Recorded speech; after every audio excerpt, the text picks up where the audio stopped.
Hello Dispsita, we're very happy that we have you here with us at the HM conference, and we have the opportunity to discuss many things with you about India, about the left, about the movement. So we would like to begin with a question regarding the pandemic and its consequences for the lower classes in India and militant responses to it. Thank you everyone for having me here. It was a great experience coming to the Historical Material Conference and meeting comrades from different parts of the world and sharing our ideas. As you know that currently the regime that is there in India, it's anti-people, it's a right-wing, fascistic, a communal government. Of course it's a neoliberal state, I mean there is no point of mentioning it separately. So what happened during pandemic, I think the last part, that how neoliberal they are, how anti-people they are, I think that picture became more and more clearer. The government from the 90s onwards, 1990s and after that, already started disinvesting in the health sector. So public health system were already in a very bad shape. The village health centers where people from the marginalized section, people from the rural areas could get some kind of health benefits. They were already in a very bad shape. The people who do the doctors who are with the people's movement, they have demanded it for quite long time, that the patient versus the doctor ratio is it's very bad. So particularly in rural areas, there are villages where say per 1,000 people there is only one doctor, and there are places when even that is not possible, I mean that is not available. If there is doctor, there are not health workers along with them to help them in giving some kind of medical support to the people who are in need.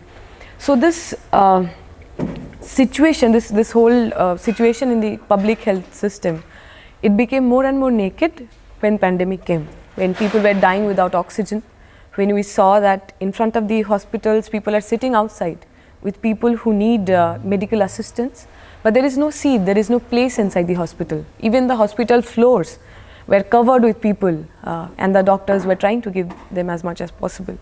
And the sad part is, seeing that crisis situation, the private hospital and nursing homes, they have surcharged whatever money that you'd be needing earlier to get some kind of medical assistance to in a very inflated rate. So for instance, something that you could get before pandemic, 10,000 rupees a day, for that similar kind of assistance they were expecting 1 lakh rupees per day. So a lot of people who come from the working class background, from the marginalized section, it was impossible for them to get any kind of health facility, because one, there is no space in your public health system, and the private health system is absolutely inaccessible to you. So we have seen the very horrible, horrific photos and videos where piles of dead bodies were kept like that. There was no one to even burn them. There was no one was there to cremate them, and the dead bodies were pushed into the rivers. So when the water went away, all those dead bodies came out from the bed of the river. So that was the situation that we are fighting in. And the government, instead of trying to really manage this, were coming up with all this show-off technique where they come and say that you come out and you start clapping. You come out one day and put a candle in your balcony to give solidarity. The thing is that of course these are all nice things that makes us feel that we are together, but that's not the government's responsibility. Government's responsibility towards its citizen was giving people a dignified life, dignified health security, which they failed. Instead of that, they try to do all this kind of mechanism, all this kind of show off in the media to get the attention away. We also have seen, you would be knowing that India has a large amount of internal migration. A lot of rural to urban migration happen. A lot of workers, they go from the rural areas of India or the backward areas of India to the metropolitan cities for their livelihood. Now when pandemic came, the government without any kind of preparation came and declared lockdown. Now once the lockdown happened, all this internal migrant who are more than 30 crores, the government really didn't think that what to do with them. So one day you are told that you no more can live in this city, the city which was built in your sweat, the city which is built with your labor and blood, and the people who used to live in rented house, rented accommodation, the landlords came and said that you have to leave the home immediately. Leave the home and go where? Because the transportation is all closed. Since it's locked down, the trains are not going. Flight they cannot think of. The buses are not working. The only option for them is to walk. And we have seen these photos where 100 and 1,000 people are, walking with their children, with the elderly, with whatever something they could save from their homes. And there are incidents where, road accident happened. They died. There was a incident, where a group of 12 people, since they know that the train is not working, they started following the train line and wanted to go back to their village from the city. Now they were tired, they didn't have enough food, everything, and they were like walking for say 14 to 17 hours. So they were tired, they sat down along the train line, and some of them slept off.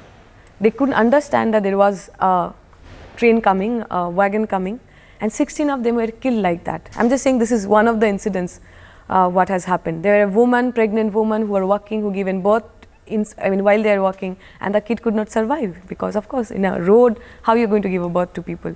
The government was not at all taking into account all this crisis. Even now when in parliament we asked to the government that do you have an estimated number, what are the total working migrant population inside your country? They had no data. They had no data about the migrant workers. During the time, the left were demanding that the government should control, the government should regulate the private health facilitator, the nursing homes and the hospitals. Because we have seen even in countries like Italy and France, the government kind of taken up the private spaces, they centralized it and said that there's a particular amount of money that you can charge. A third world country like that of India, where so many people were affected, so many people were getting killed every day, we are in the top chart of people being killed in the morbidity and the mortality rate. But the government really didn't take any of those, advices from our side. So what happened during pandemic is not only a health hazard, but also it's economic hazard. A lot of people died not only because of they were affected with pandemic, but more than people died because out of hunger, out of walking for such a long time, or out of accident, out of stress and all the other thing, which could have been prevented if only the government, only the state would have did their duty, which they didn't do. Thank you.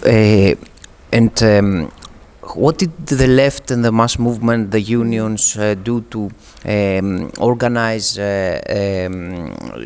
solidarity networks or help to help the people? Yeah, so basically there are two aspects to it. In India, one of the provincial government, the Kerala government, is run by the Left Democratic Front, the Communist Party of India, Marxist, and our other allies, left organization, left political party basically. So wherever we had the state power, we used it to ensure that whatever we are demanding from the central government, from the BJP government, most of it are done.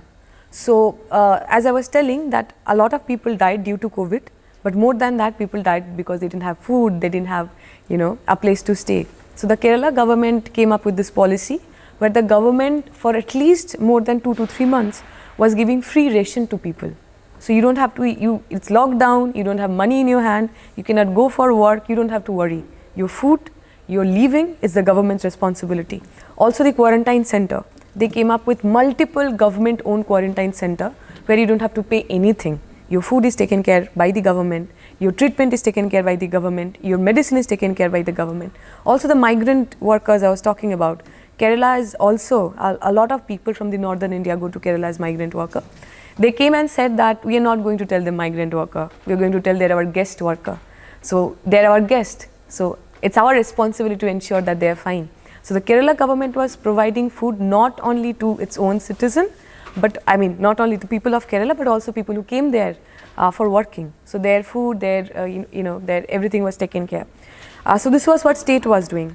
Along with that, the left organizations, in different name, in different part, but in most of the places, we started off a brigade called Red Volunteers, where student, youth, some of the trade unions, some of the women workers, all of them came together and formed small groups locally who would be helping people. We'll do mass collection, we'll do crowdfunding, we'll give food to the people who need it, we'll give food packet to people. We would distribute sanitary napkin for the girls, baby foods, and also in particular during the second wave of COVID, where a lot of people died in India due to the lack of oxygen. because the oxygen, the government was not able to provide for everyone, and there was a lot of black marketing happening. So the Red Volunteers intervened into it. We started collecting, oxygen, because all the other people who are in this business, they started using it as a business. So they will hoard the oxygen cylinder, and then they will sell it to, 100 times more, with 100 times prices to people who needed. So Red Volunteers intervened. We started having our own places at different areas, and we started providing people oxygen. So that photo became very iconic about Red Volunteer, that they're carrying oxygen cylinder in their back with a hammer and sickle t-shirt and going to people's house and giving them the assistance that they needed. Our organization also, we did some kind of workshop, because the people who are working, they are not health workers. They are just enthusiastic people. They are young people, SFI people, student and youth who just wanted to be part of, wanted to do something in this crisis. So we also did some workshop to tell them what are the basic and what kind of prevention that you should take, because we also lost few of our Red Volunteers because they are working with these people so closely. They also got affected, and some of them we could not save. So we were trying to do this kind of intervention. Along with that, we also started many community kitchen, because a lot of people were going hungry, they didn't have work, they didn't have food. So the community kitchens would be providing them food in a very exchange of very less, so like 20 rupees if you pay, you're going to give in a meal for 2 times a day. And that actually showed, a lot of, we'll see every day at least 100 and 1,000 people would line up to get those food, because that's the only thing that could afford.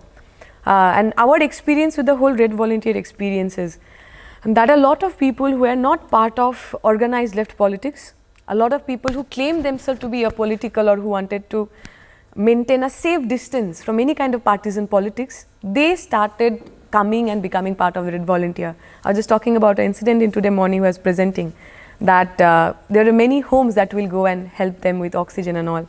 So one boy came to us whose father we have helped giving oxygen.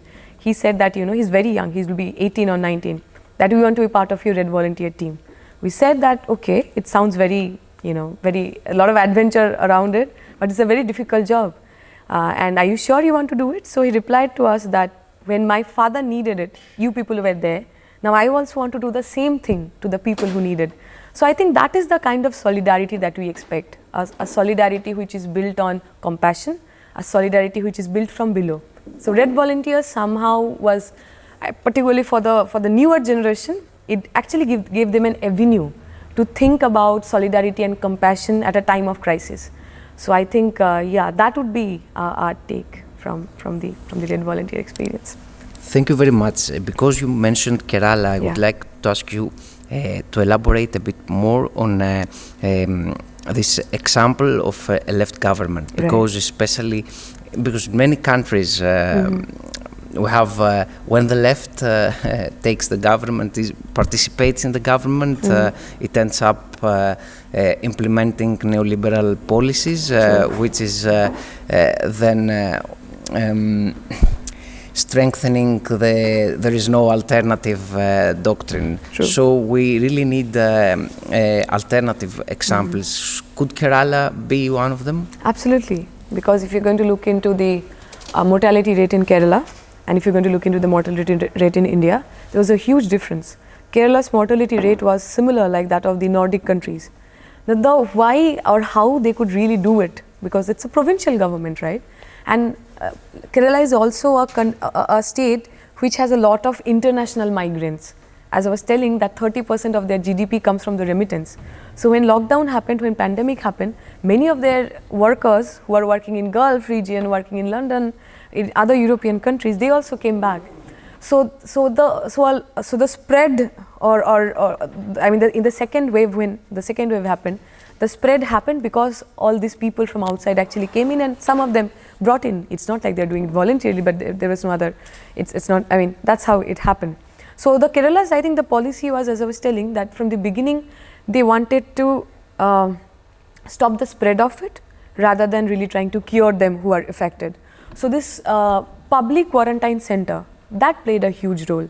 So whenever there was a very neat surveillance system, surveillance which is not how we will imagine a state surveillance will be. So the Anganwadi worker or the Asha worker the women health workers, in the rural areas, they were used because they are the people who work with the village, with the villagers every day throughout the year. So they were used to, they will visit the home every day and trying to find out that whether someone is sick or not, whether you are having some kind of symptom or not. So in the very beginning of their symptom, they could be arrested, they could be transferred to the quarantine center and they'll be taken care of. And a lot of places, this fear was there that even if people are symptomatic, they were not telling it to people, they were trying to hide it because they cannot trust the government that even if they are taken to the quarantine center, how the things will be. Because in different part of our country, we have seen even the government run quarantine center, they ran out of food. There was no water, there was no electricity. So for anyone who is affected with COVID, it's a better choice for them to stay in their home, around their family, rather than go in isolation where there is no one to take care of them and feel absolutely hopeless about them. So a lot of people were actually hiding their symptoms in other parts of country.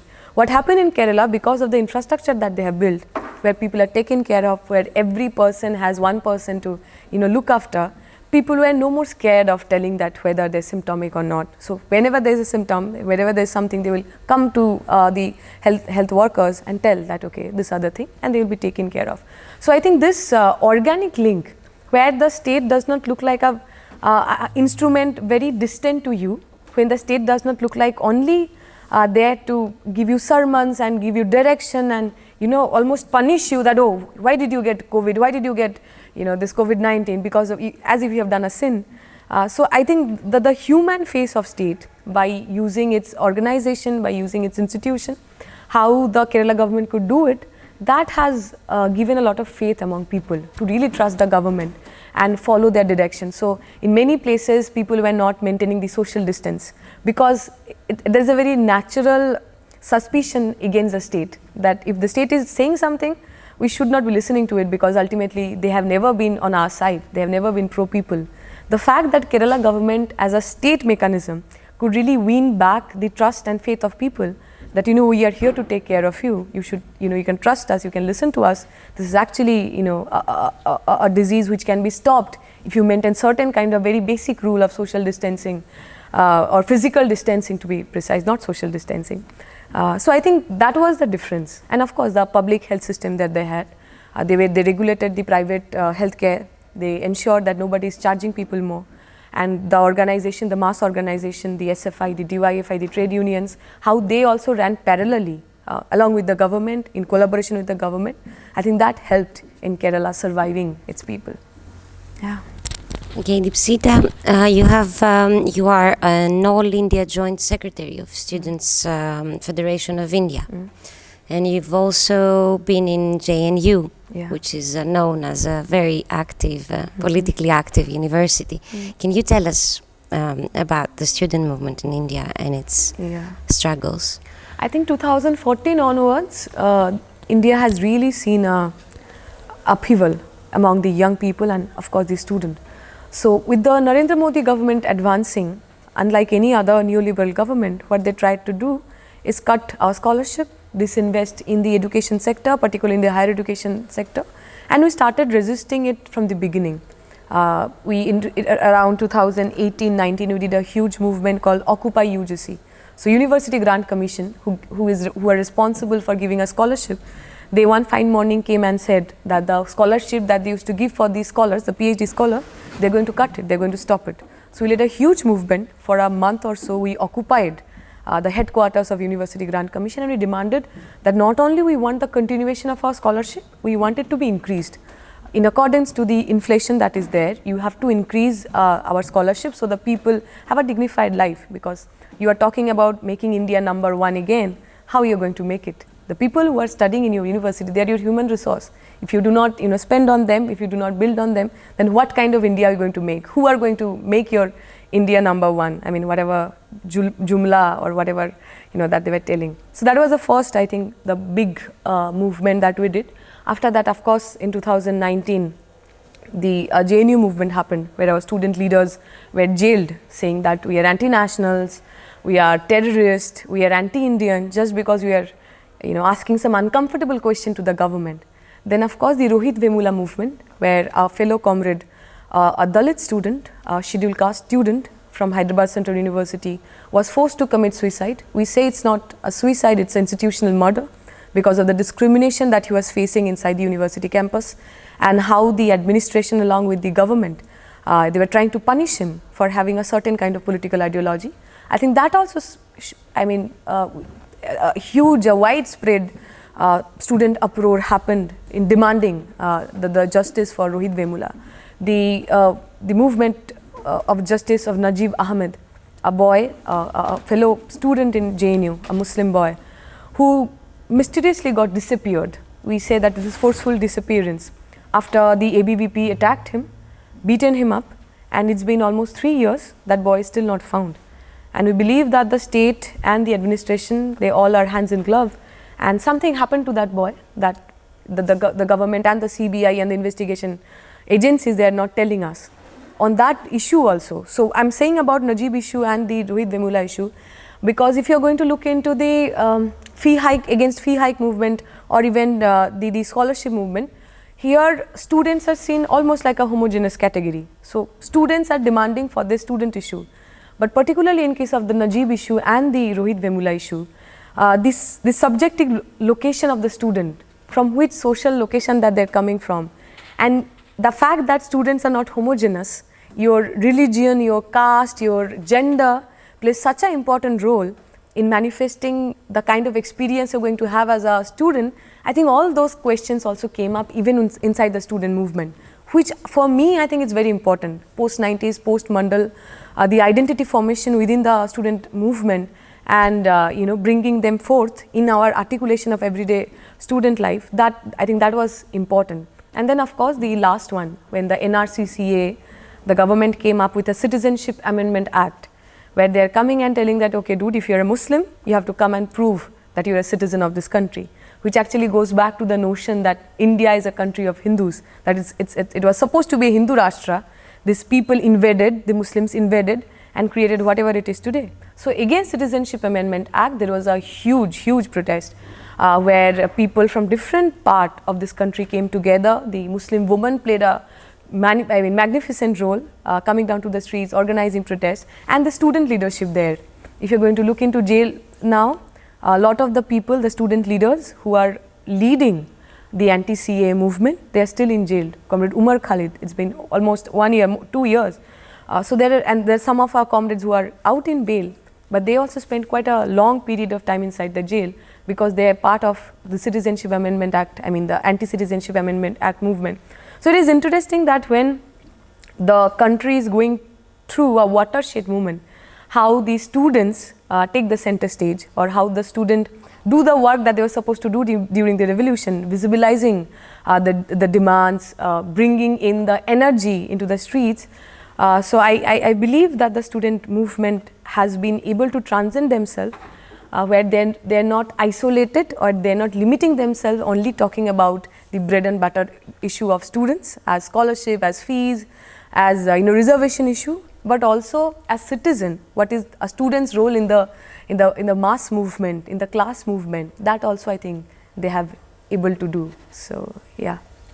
So Dispsita, you're born in 1993, you're part of a younger generation, and you're also part of the leadership of the student movement, you're so active in the CPIM. So I would like to ask you, how do you see left-wing ideas and specifically Marxism among the younger generation that was born after 1990? Are the struggle cultures of previous generations transmitted in the younger generation according to your experience in India, but generally how you see the tendencies in the youth movements?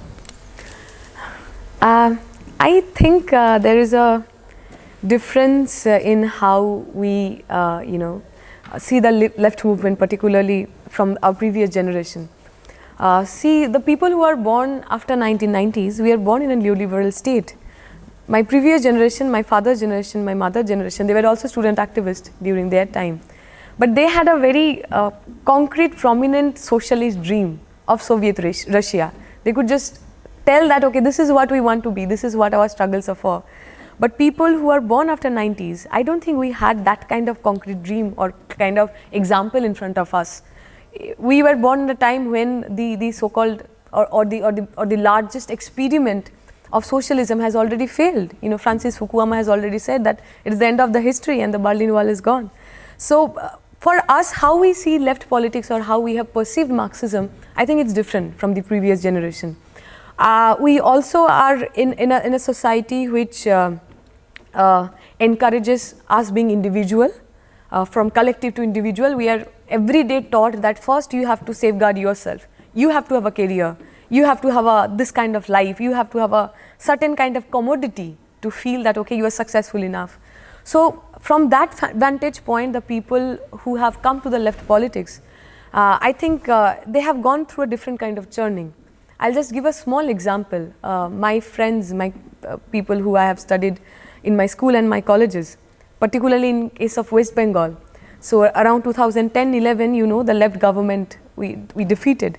And I would see most of my friends or my fellow classmates, they will be very anti-left. They're very anti-communist. They're very anti-idea of having a communist government. They would say, you people are like anti-modern.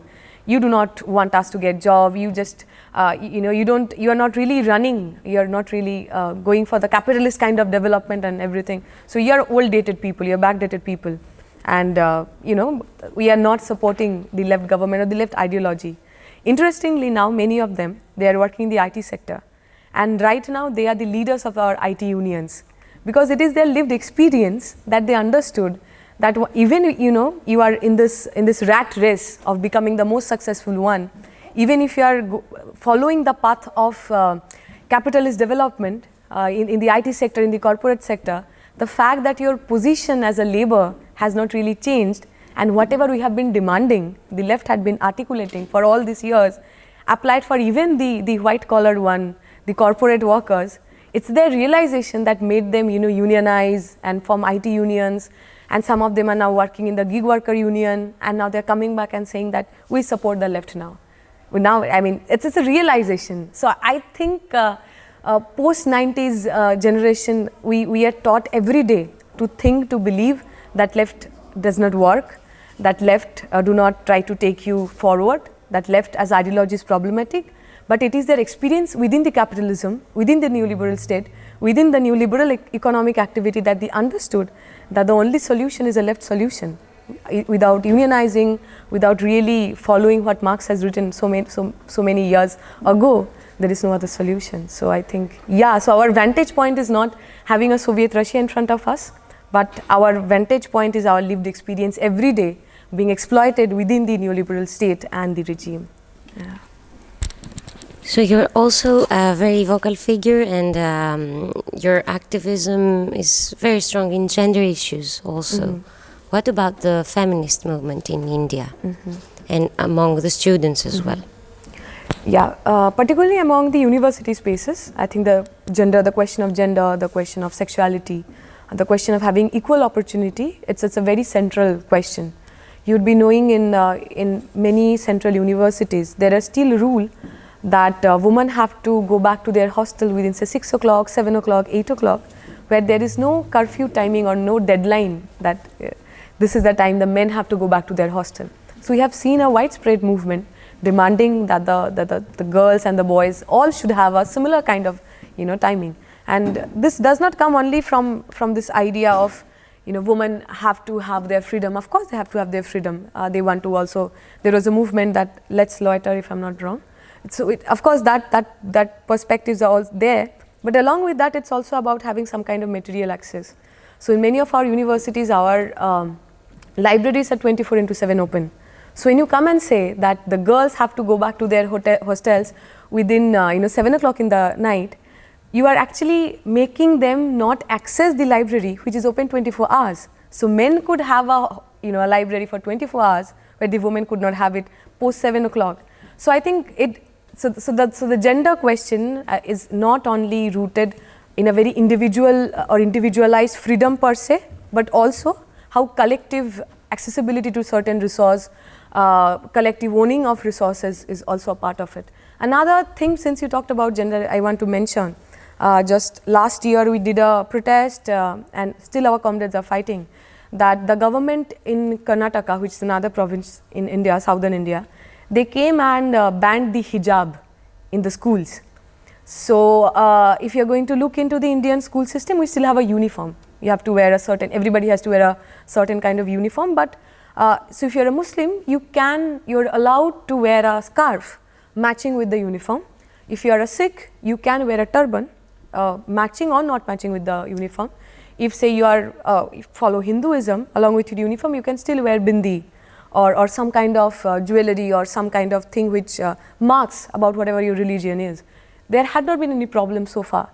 But currently, since the government are really behind this agenda of making India a Hindu nation, in making Muslim the other, otherizing them as much as possible, so they basically targeted the woman again. And they said that the girls have to move their hijab if they have to be a student. Now the question is not whether we as left student organization valorize hijab or not, we support the, the spiritual sanctity to it or not. The question is, I as a student, do I have the right to have education or not? I follow Islam, I follow Hinduism, I follow Sikhism, that should be the second thing. Whether because of my religious belief, you have the audacity to take my educational right from me or not. So on that, Student Federation of India, we took marches, we did program, we did protest across the country. Our comrades were arrested. We are inside the jail for a few hours a day. The next day again we went back there, we protested again. So I think, again we are not seeing gender isolated. We are seeing gender embedded into the class question. We are seeing gender embedded into the political condition that is there right now in India. And yeah, and there's a small thing, I don't know, maybe I'm taking a lot of time, no? So there's from Karnataka only, since there the anti-hijab protest, everything is happening. You would be knowing that there is a thing called midday meal scheme in our schools. So there was a huge dropout rate among the school-going children in India, and also our children, a majority of them were malnourished because they came from the poorer section of the family. The family could not give them enough nutrition. So government came up in UPA 1, well the left were also part of the, they were supporting it from the outside. We came up with the plan midday meal where people are given food, free food. So that one has helped in making sure that the dropouts are less, also giving some kind of nutrition to the people from that section. So now the BJP government is coming and saying that you cannot give non-veg in the midday meal. So you cannot give egg, because according to them, egg makes things impure, non-veg thing makes things impure. And since it's supposed to be a Hindu Rashtra, you have to follow a very strict vegetarian dietary even in the midday meal. So our comrades are also fighting for that. There's a video, a small girl, she's just in class 7, I think she'll be 11 years old. She's a SFI comrade, and she's articulating in her own way that who are these people to dictate that what are we going to eat or not. These people do not go and give us egg. When we go hungry in our homes, these people do not come and see that whether you have enough food or not. Now when the government is giving food, these people want us to stop having it, stop having our nutrition, which is our right. They for all these years stopped women from entering school. They for all these years stopped particularly Dalit women, the women from the marginalized caste, to get education. And now when we are here, they want to take away everything that we have achieved in all this year. So I think, I'm saying this again because the question of gender, particularly how we do not see it in isolation. So our gender movement, our articulation of gender, it's connected with the broader struggles of class, of political affiliation and other things. Yeah. One of the movements that made the news around the world these last years was the farmers' movement, which is also connected to a lot of issues that you raised. Right. So is it what is going on now with the in that direction? Is it still strong? Did it leave something behind? Yeah. So the government has come up. So there are different bills that the government introduced during the pandemic. So pandemic, the parliament was also not functioning. So that time only they came up with multiple bills and tried to pass it through without discussing it in the parliament or with the other provincial government. So one of them was NRCCA, one of them was agro bill, another was new education policy that we are also fighting against. So in this agro bill, they are basically telling that our whole farming sector is going to be in hands of the corporate. how we know how it has happened in every other global south, that they are going to give you the seeds, you have to go and sell it to them. And all our experiences of corporatizing farming has shown us that it doesn't do anything but making the farmers, making the peasant more, exploited. So the farmers organization from different political shade actually came together, and it was a magnificent struggle that they led for 1 year. So for 1 year they blocked the New Delhi, the NCR, the capital, from different part. So they kind of encircled the whole capital and they blocked there, and for 1 year they were there. And the hope for us of that movement is that after a long time you are having multi-class, multi-religion, multicultural a platform where people are coming and articulating the similar line. They're saying that the land is our. There was one slogan in Bangla used to give which says, okay, Langul jar jomitar, that does mean whoever plows, that person only should own the land. So that articulation actually came back and saying that we are the people, we take care of the lands, we are the one who all do all the laboring. These people, the corporate or the state, is not going to tell us whom to sell our anaj, whom to sell our grains. So that very classical Marxist position in peasantry got re-articulated in a very different fashion, which I think was very promising for us. Also how more than 150 organizations came together and actually created a platform who sustained a movement like that for 1 year. I don't think we have seen that kind of movement, that level of movement in the past couple of years, or say past 10-20 years. So I think that was a place for hope for us, and also because that was the only movement after what the government had to take back the bill. Before that, whatever we are doing, see, NRC-CA was a very prominent movement, but we still could not make the government say that we are taking back the Citizenship Amendment Act. Yes, it's true, we could resist them from implementing it, but the law is still there, it's not withdrawn. But in case of the farmer struggle, they were able to force the government to actually take back, to actually went back to their position, and which is the first defeat of the Narendra Modi government. So I think that defeat for many of us is a ray of hope. That the fact that invincible Narendra Modi or invincible BJP, that myth has been broken. So I think we as younger generation, we are very much indebted to the Kisan movement on how they gave us hope and how they made us feel that, okay, a struggle, if they're fought with all our zeal and with all the intensity and with all transparency, a victory is possible. Yeah.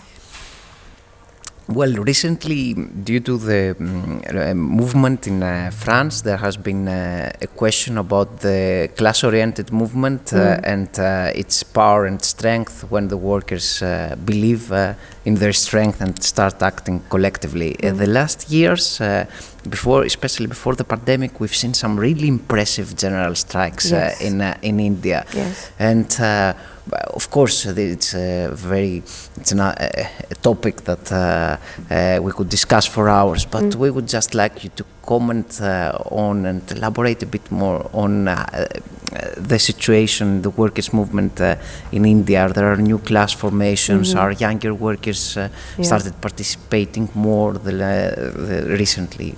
Yeah. So yes, it was a very impressive strike. I myself was also part of it. There's my favorite photo. So my mother and I, all of us were part of the same brigade, and we went and stopped a train. So we stopped the train and we were standing in front of it and said that it is a general strike. The train were not supposed to work, and we are going and appealing to the people even who are commuting that why we are striking. It affects you. Everyone who comes from working class, the kind of law that the government is bringing in, your basic right like 8 hours of work, your basic right like extra time, maternal leave, everything is going to be taken away. So come with us, stand with the strike, be in solidarity with the strike. So even on those strike also, we saw a lot of young people coming in. I think partly yes, because the young people are vulnerable now. They're getting the hit of how the neoliberal state is working. So that's why they're mobilizing. I also think that the trade unions in India also started imagining how to organize people in a little different way. For instance, I don't know whether you know or not, right now the CITU, or the center, which is one of the biggest left trade union, we have organized the gig workers. So we have an All India Gig Workers Union, and they have actually got the delivery workers, the Ola Uber drivers, many of them coming together and form their own union. And the way they function, the way they work, it's very different than how traditionally you will think a trade union will work. They are very much into social media. So we work with our Kolkata Ola Uber taxi union, which is the largest and the only Ola Uber union in Kolkata, and also I think in India, which is affiliated to the left organization. So you will see that they're very vocal about their identity. So whatever cars they will have the hammer sickle and the trade union sticker stick into it. Because for them it's a way of asserting that we are part of this union. So if the police try to harass them, they know that they are not alone. They are part of a bigger mobilization. The similar thing as I was talking about the IT sector. IT sector also, the strike that has happened, our comrades from the IT sector also came down and they stopped the corporate sectors. I don't think that has really happened in the last 10-15 years, where the corporate workers wearing red caps and with the red flag coming in front of their offices in their multi-storied building and saying that, okay, it's a strike, we are a worker, and today nobody is going to enter. So I think it's the fact that the trade unions started really breaking its traditional way of functioning and actually trying to engage young people in their own way. I think that is a hope for us. That's a good thing that you're looking forward to. Thank you so much. And the final question, because apart from all the other activities, you're also very active academically, and you're now finishing your dissertation. You're participating in many conferences. So, with our many thanks, we would like to ask you to share just a few final thoughts on HM Athens conference. It was a pleasure to be here. This is for me for the first time attending the Historical Materialism conference. Last times when I wanted to, I couldn't do it because of course funding is a thing. You have to get a funding and all that thing I couldn't do in the right time. But this time I was really looking forward to. And for me it was less academic conference and more than meeting my comrades from different part of the world. So the very first day we were coming, I was flying from London, and in flight only I met one of our comrade Ashok Kumar, who is also part of the I think the editorial board. So then we started talking, and one person who was standing just right beside us, I think Hannah, who presented in the very first day, she said, "Are you people comrade?" She's like, "Yes, we are comrades. Are you going to the Historical Materialism conference?" And then there was another comrade, his name is Joao, he's from Brazil, he's also traveling in the same flight. So they're like, "All of you guys, you are comrades?" You're like, "Yes, we are comrades." So this, you don't meet comrades every day, every time, particularly I think in the America and Europe and in this part of the world. That felt, there's a certain sense of warmth, of comradeship that we felt. And then after coming here also, I think we had a session on Pakistan, which I attended, which was really, really good.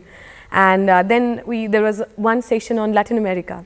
So I was friend with the Latin American comrades, and when I went to the session in Pakistan, we also got introduced with our Pakistani comrades.